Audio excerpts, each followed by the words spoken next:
Bismillahirrahmanirrahim. Assalamualaikum warahmatullahi wabarakatuh. Perkenalkan, nama saya Nisa Aina Sabila dari kelas 3A.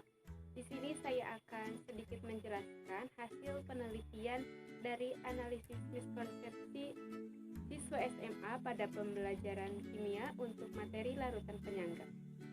Baik, sebelum masuk ke hasil dan pembahasan, saya akan menjelaskan terlebih dahulu tujuan dari penelitian ini. Penelitian ini bertujuan untuk mendeskripsikan dan menjelaskan miskonsepsi yang dialami oleh siswa. Yang kedua, mendeskripsikan distribusi miskonsepsi. Yang ketiga, mendeskripsikan dan menjelaskan faktor-faktor yang mempengaruhi terjadinya miskonsepsi pada materi larutan penyangga. Untuk metode penelitiannya, penelitian ini merupakan penelitian deskriptif.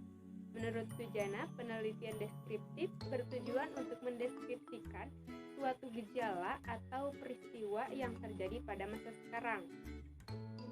Nah, pada penelitian ini permasalahannya yaitu miskonsepsi yang dialami oleh siswa kelas 11 pada SMA Negeri 1 Sukasada pada materi larutan penyangga beserta faktor-faktor yang mempengaruhi miskonsepsi tersebut.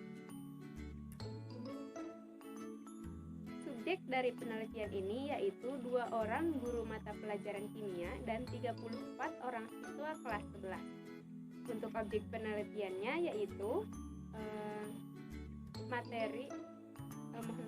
yaitu miskonsepsi pada materi larutan penyangga beserta faktor-faktor yang mempengaruhi miskonsepsi tersebut. Baik, selanjutnya kita lanjutkan pembahasan pada hasil dan pembahasan penelitian. Miskonsepsi yang dialami oleh siswa hampir terjadi pada semua materi larutan penyangga. Beberapa contohnya seperti pada konsep larutan penyangga pada aspek pengertian, kemudian sifat larutan penyangga, kemudian pembentukan larutan penyangga dan komponen larutan penyangga. Adapun persentase pemahaman siswa terhadap materi larutan penyangga dapat kita lihat pada tabel berikut. Baik, untuk selanjutnya kesimpulan dari penelitian ini, yang pertama, miskonsepsi yang dialami siswa hampir terjadi pada semua materi larutan penyangga.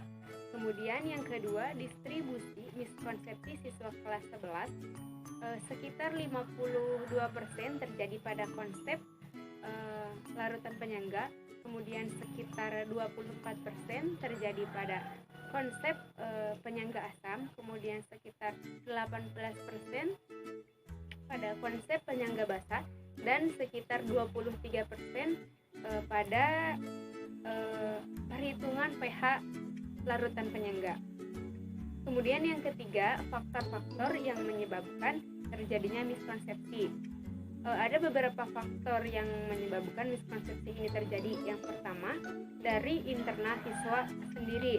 Siswa telah belajar dengan cara menghafal, bukan dengan cara memahami konsep-konsep materi larutan penyangga. Kemudian dari faktor dari guru kurang menekankan materi-materi penting yang terdapat pada materi larutan penyangga. Dan yang ketiga, faktor dari buku atau LKS. Jadi banyak istilah-istilah yang penjelasannya itu kurang rinci. Dan yang terakhir, faktornya itu soal-soal yang dapat menimbulkan terjadinya miskonsepsi. Mungkin hanya itu saja yang dapat saya sampaikan. Mudah-mudahan bermanfaat. Mohon maaf apabila terdapat banyak kesalahan. Billahi taufiq wal hidayah. Wassalamualaikum warahmatullahi wabarakatuh.